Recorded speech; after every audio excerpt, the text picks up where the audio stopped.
Assalamu alaikum wa rahmatullahi wa barakatuhu. Que la paix, la miséricorde et la baraka d'Allah soient sur nous tous. Merci de nous retrouver sur le plateau de l'émission L'Islam en partage que nous avons l'humilité et le bonheur de vous présenter.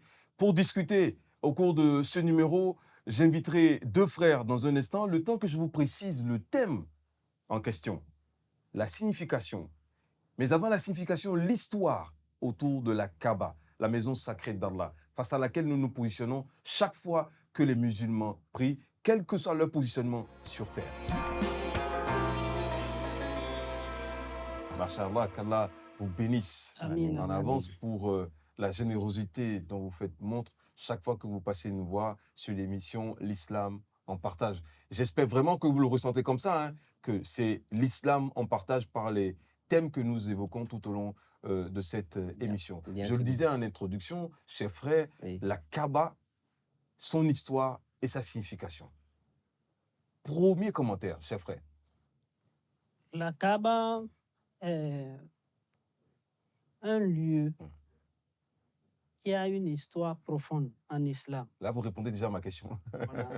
L'histoire de la Kaaba, alors. L'histoire de la Kaaba. Ouais.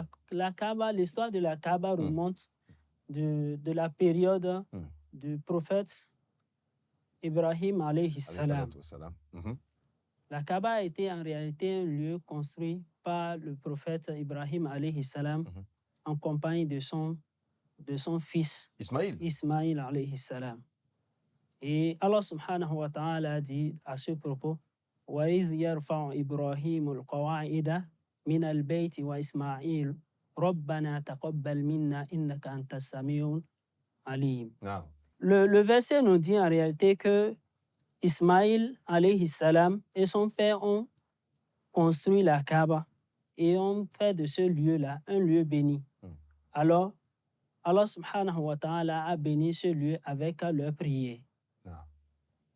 Voilà. Et ce lieu, au fil du temps, avec des générations, avait commencé par perdre sa valeur parce que les gens ne savaient pas qu'en réalité, c'était un lieu de culte des musulmans. Ah. C'était un lieu de culte qu'Allah subhanahu wa ta'ala a mis comme un point essentiel pour la spiritualité de tout le monde. Ce n'est qu'avec l'arrivée du prophète Muhammad sallallahu alayhi wa sallam qui a commencé par exprimer son intention de voir ce lieu-là vidé de tout ce qu'il y a comme idole et de redonner la valeur à ce lieu que les gens ont compris qu'en réalité c'est un lieu très très capital. Donc, la Kaaba a subi des modifications au fil du temps. La Kaaba a subi des modifications au fil du temps dans un sens donné. Le lieu n'a pas changé. Donc, il n'y a pas une modification du lieu. C'est un point qu'Allah subhanahu wa ta'ala a choisi et ce point-là est toujours là. Mais la structure de la Kaaba a changé. La structure de la Kaaba a changé lorsque le prophète Ibrahim alayhi salam ont construit la Kaaba. Au fil du temps, et avec les conditions climatiques et autres, il y a une détérioration. Et c'est au temps du prophète Muhammad sallallahu alayhi wa sallam, avant même l'arrivée de l'islam, que les gens ont reconstruit, après une grande pluie qui a tout ravagé, les gens ont reconstruit la Kaaba. Et ils ont mis de toit en haut. Après cela, avec l'arrivée du prophète Muhammad sallallahu alayhi wa sallam, il y a de légères modifications. Et c'est au temps après le départ du prophète Muhammad sallallahu alayhi wa sallam, les gens ont encore reconstruit la mosquée. Mais la structure actuelle que nous voyons avec les dimensions a été modifiée vers les années 1996 pour donner la forme cubique. La forme cubique avait été donnée par les khalifes du prophète Muhammad sallallahu alayhi wa sallam. Mais ça a été bâti comme nous le voyons en 1996. L'essentiel, ce que nous pouvons noter, c'est que c'est le lieu là qui est toujours maintenu là. Donc, ce sont ces modifications-là qu'a subi la Kaaba au fil du temps. Masha'Allah. Qu'Allah vous bénisse pour ces précisions. Cher là ici, cher frère, c'est vrai que les 5 prières quotidiennes se font face à la Kaaba. Bien sûr. Que vous soyez en Afrique, en Europe, aux États-Unis, en Asie. Chacun, selon son positionnement, se sert d'une boussole pour retrouver la direction de la Kaaba. Mais pourquoi la Kaaba est-il un lieu sacré dans l'islam? La Kaaba est un lieu sacré parce que Allah subhanahu wa ta'ala, c'est lui-même qui l'a rendu sacré. Le prophète Mohammed sallallahu alayhi wa sallam nous disait Inna hada balad haramahullah. Cette maison, c'est Allah subhanahu wa ta'ala qui l'a rendue sacrée depuis le jour où Allah subhanahu wa ta'ala a créé la terre et les cieux. Fahuwa hurmatin que c'est de la même manière, cette maison serait sacrée jusqu'au jour de la résurrection. Le prophète a dit ce hadith, récité ce hadith le jour où il a reconquéri la Kaaba. Vous savez que le prophète a été expulsé. À un moment donné, la partie... Moi, je le sais peut-être, mais les téléspectateurs qui nous suivent ne le savent peut-être pas. Donc, c'est important si vous voulez développer ce point. Oui, Inch'Allah. Lorsque l'islam a commencé, les Mécois étaient hostiles à l'appel à l'islam. Cet appel qui invite à l'adoration d'un seul Dieu. Ils avaient des centaines de dieux à la Kaaba. Ils avaient beaucoup de fétiches qu'ils adoraient. Et le prophète Mohammed sallallahu alayhi wa sallam, il est venu à prêcher pour un Dieu qui est unique. Et les gens disaient, comment Mohammed, on avait autant de dieux qui n'arrivaient pas à satisfaire nos besoins. On les implorait, malgré ça, nous avons des insatisfactions. Et maintenant, tu veux orienter toutes nos adorations, tous nos cultes, tous nos vœux vers un seul Dieu. Moi, on ne va pas accepter cela de toi. C'est comme ça que le prophète a commencé par avoir de problèmes à partir du premier jour de la révélation. Ou même son oncle l'a même maudit. Quand le prophète Mohammed sallallahu alayhi wa sallam était parti monter sur une montagne, il dit, vous, les Mécois, si je vous dis qu'il y a un armée derrière vous qui veut vous attaquer, est-ce que vous allez croire? Ils ont dit, oui, on te connaît comme quelqu'un de digne de confiance. Depuis le jour où on t'a connu, tu n'as jamais trahi, tu n'as jamais menti, on va te croire. Et c'est comme ça qu'il dit, lui, il est le prophète d'Allah subhanahu wa ta'ala. Il est le messager d'Allah et veut appeler à l'unicité d'Allah. Donc le prophète, au premier jour de l'appel, il a connu beaucoup de problèmes. Juste les musulmans priaient en cachette, ils adoraient Allah subhanahu wa ta'ala en cachette jusqu'à ce que c'était devenu insupportable. Non, c'est ça. Et le prophète a été expulsé parce que les gens voulaient atteindre physiquement à sa vie. Et Allah subhanahu wa ta'ala l'a ordonné de fuir la Mecque. Et il est parti se retrouver. Peut-être pas, de se retirer. De se retirer, bien sûr. Pour l'honneur du prophète Mohammed. Pour l'honneur du prophète et également pour la mission qu'il attend. Parce que si les gens mettaient fin à sa vie, ça veut dire que cette mission, Allah subhanahu wa ta'ala peut-être va choisir quelqu'un d'autre. Donc, Allah a déjà décrété que la mission est la mission du prophète Mohammed sallallahu alayhi wa sallam. Il l'a autorisé de sortir. Maintenant, il est parti à Médine, il a séjourné à Médine et après des expéditions, des combats et autres, le prophète Mohammed sallallahu alayhi wa sallam a eu la victoire. La force était revenue aux musulmans qui adoraient en cachette, catimini dans des maisons. Et aujourd'hui sont venus en force à la Mecque. Et c'est ce jour que le prophète Mohammed sallallahu alayhi wa sallam, il est parti au niveau de la Kaaba. Il a détruit tout ce qui se trouvait, comme les 660 idoles qui étaient là. Et c'est là le prophète sallallahu alayhi wa sallam a mentionné le hadith que nous avons mentionné, que cette maison, Allah subhanahu wa ta'ala l'a rendue sacrée depuis le jour où il a créé les cieux et la terre.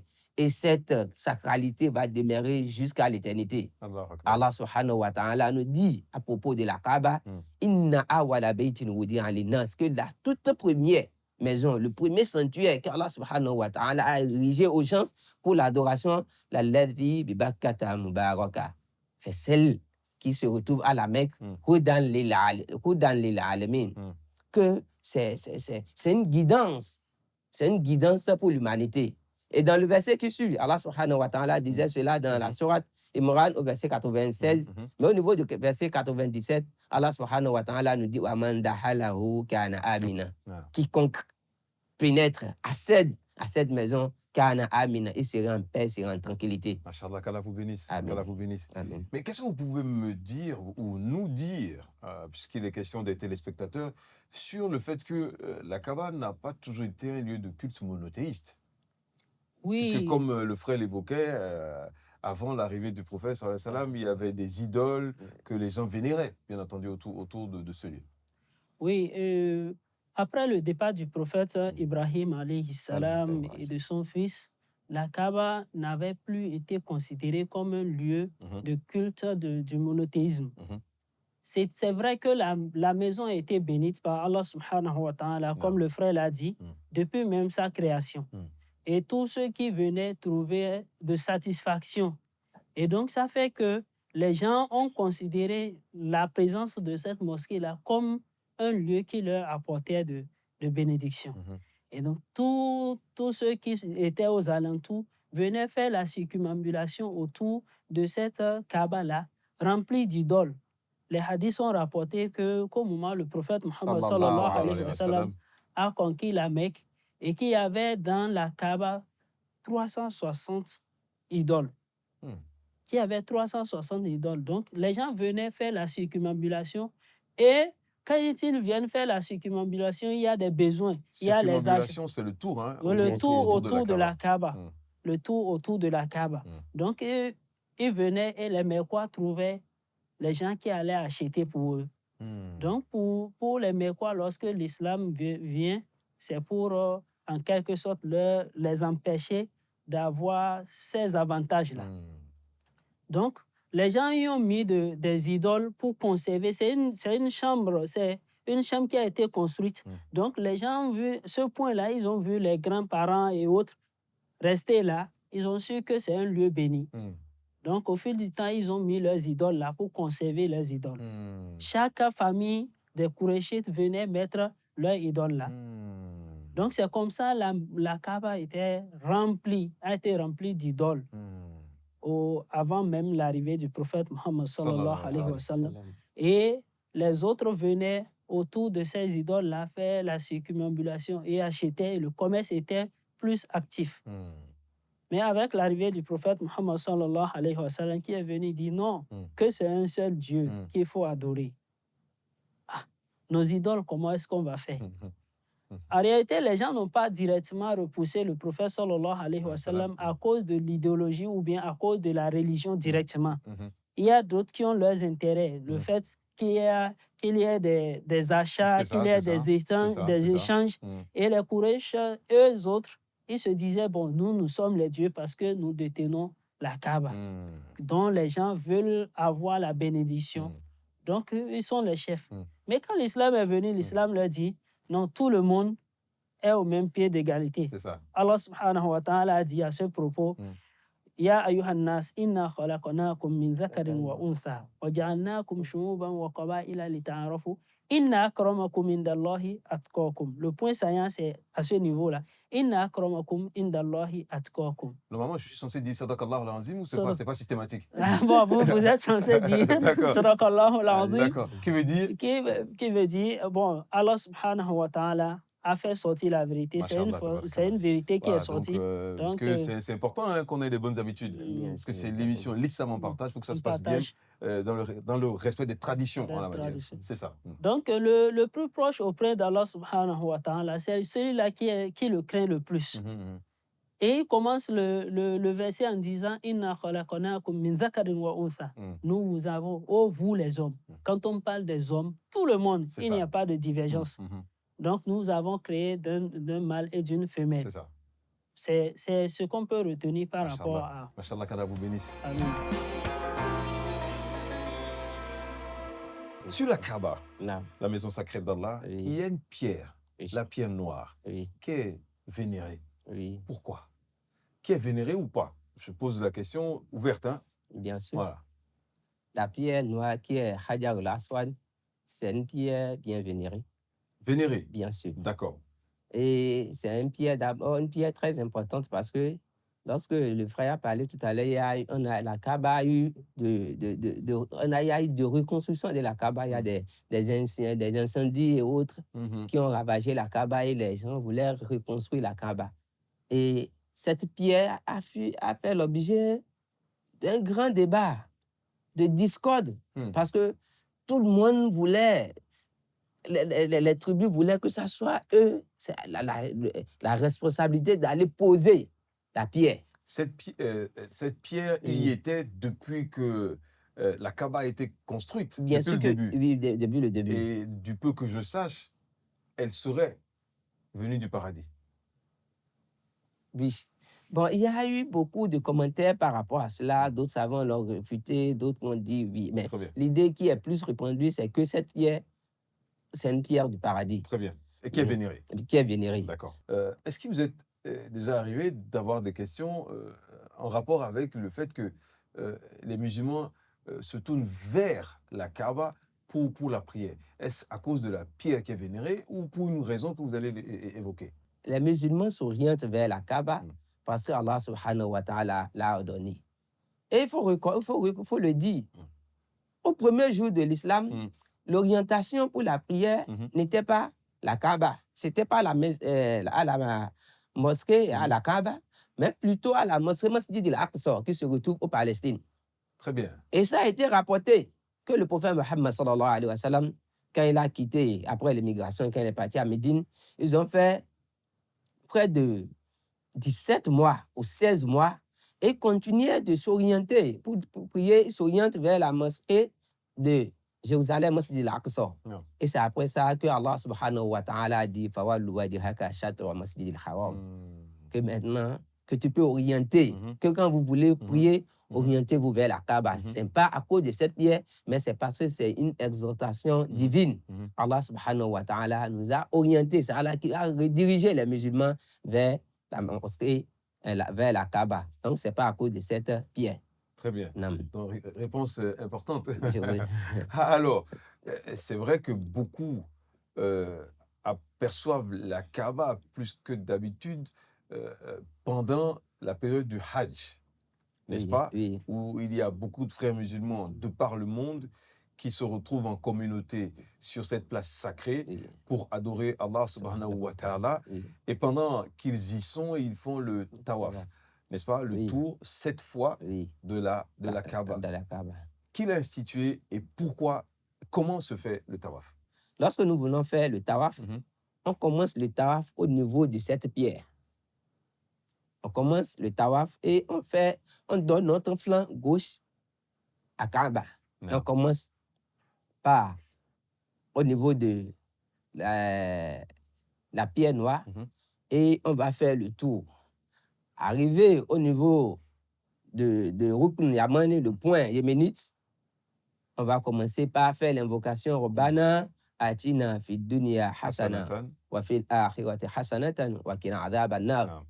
Et lorsque on arrive au niveau de la pierre noire, on se tait, on touche à nouveau et on embrasse à nouveau. Et c'est comme ça on va faire les 7 tours. Mais les 3 tours, on sera en train de le faire en petit foulée. Et les 4, on peut aller en marchant.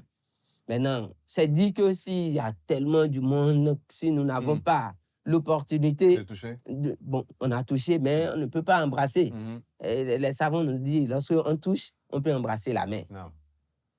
Maintenant, s'il n'y a pas la possibilité également, ni toucher, ni embrasser, on nous dit, lorsque nous arrivons au niveau de au niveau de la pierre, même si on n'est pas là, on lève la main, tout comme si on l'a touché, mais cette fois-ci, on ne va pas embrasser la main parce qu'on n'a pas touché. Et c'est en quelque sorte ce que je peux dire par rapport à Tawaf, qui est un pilier. Mais quelle est sa portée spirituelle? La portée spirituelle est que ce Tawaf est un pilier de Hajj. Celui qui va à la Mecque et n'arrive pas à faire le Tawaf n'est pas parti faire le pèlerinage. Pourquoi? Parce que ça, lorsqu'on parle de pilier en islam, on a dit ce qui peut être le pilier, c'est quelque chose, lorsque ça manque dans l'adoration, ça veut dire que l'adoration n'est pas valable. C'est ça. Lorsque nous parlons de la prière, la récitation de Surat al-Fatiha, c'est un pilier de la prière. Si on accomplit toutes les différentes œuvres dans la prière, on a fait on a fait le ruku, on a fait le sujour, on a fait tout, mais on n'a pas récité la Surat al-Fatiha, ça veut dire que la prière n'est pas valide. De la même manière, celui qui accomplit le pèlerinage sans faire le tawaf, c'est que son hajj n'est pas valable. Masha'Allah, tabarakallah. Vous avez déjà fait le hajj? Pas encore. Et vous? Oui. Masha'Allah, on va faire une doua pour le frère. Comme Dieu a facilité pour vous et moi, qu'Allah vous facilite la visite sur la terre sainte d'Allah à la Mecque et la visite du prophète Mohammed sallallahu alayhi wa sallam à Médine. Il y a une doua qu'on peut faire pour lui? on demande à Allah subhanahu wa ta'ala de Oui. lui donner la santé Amin, et les ya moyens Khayyar. nécessaires pour Amin, y ya aller. Khayyar, Khayyar. Amin. Alors, cette doigt, on l'a fait pour Mm. vous et pour tous ceux et toutes celles qui en rêvent, bien entendu, Inch'Allah. faire le Hajj, puisque c'est un pilier. Bien Il ne sûr. suffit pas de vouloir, il faut que Dieu le facilite, Bien sûr. n'est-ce pas? Bien sûr. Mais justement, chers frères, Oui. est-ce que tous les musulmans peuvent faire le Hajj? Oui, tous les musulmans qui ont... C'est conditionné. Le Ah. Hajj a été conditionné. Je pose la question exprès. Oui, le Hajj a été conditionné parce que Allah subhanahu wa ta'ala qui nous a créés, il nous connaît et il sait à quel niveau il a élevé chacun en matière de moyens et également de santé.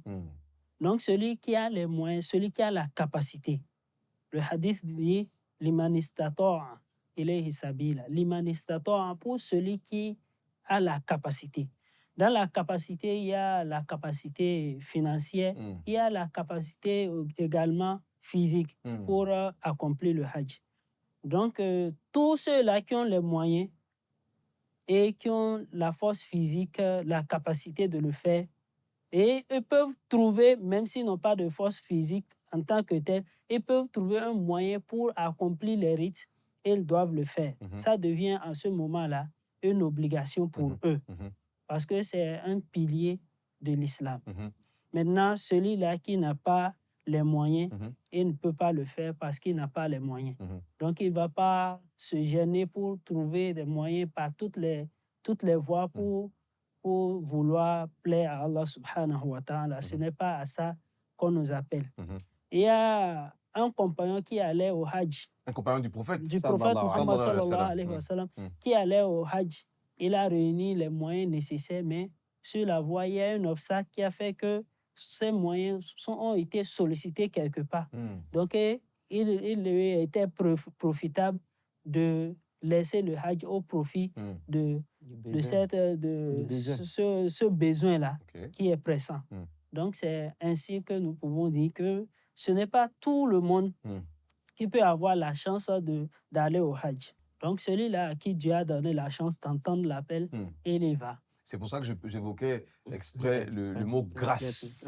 C'est une grâce. Voilà, c'est une grâce d'Allah subhanahu wa ta'ala. C'est pas juste parce qu'Allah accorde à qui il veut. C'est ça. À qui il veut. Mais en islam, on nous dit souvent que il faut prier qu'Allah subhanahu wa ta'ala vous donne ça. Non. Et Allah subhanahu wa ta'ala peut vous donner ça, même si ce n'était pas un truc que vous pouviez faire. Donc, c'est une volonté, il faut exprimer la volonté. Allah subhanahu wa ta'ala peut vous accompagner par dans les ça. causes qu'il peut faciliter, il peut vous le permettre. Oui, c'est bien ça. C'est bien Nous ça. allons bientôt prendre congé de vous, mais avant, j'aimerais poser une question qui peut paraître naïve aux yeux des musulmans. Est-ce que des non-musulmans peuvent visiter la Kaaba? Du tout pas. Alors, on n'a pas bien entendu. Du tout pas. C'est non? C'est non. D'accord. Quand vous dites visiter, c'est pour aller accomplir le pèlerinage? Non, pas forcément. Visiter la Mecque, la Kaaba précisément. Avoir accès à la Kaaba. Non, les non-musulmans n'y vont pas. C'est non. C'est non. C'est non. C'est non. Même ils peuvent visiter d'autres endroits en Arabie Saoudite. En Arabie Saoudite. Bien sûr. On est d'accord? Non. Sans jugement de valeur. Bien sûr. Nous vous donnons cette précision puisque ça a été un lieu sacré pour la maison sacrée, pour un rituel sacré. Donc, il faut bien être musulman de tradition, de pratique, pour pouvoir avoir accès à la terre sainte de Makka, d'accord? Pour pouvoir avoir la grâce de toucher la Kaaba et profiter des bénédictions sur place. Machallah, qu'Allah vous bénisse abondamment pour l'acte de générosité que vous posez en vous rendant disponible et pour toutes les explications que vous donnez, que vous avez données tout au long de cette émission pour éclairer la lanterne de nos téléspectateurs sur le sujet de la Kaaba. Merci infiniment, en espérant que vous avez pris du plaisir. Assalamu alaikum wa rahmatullahi wa barakatuhu.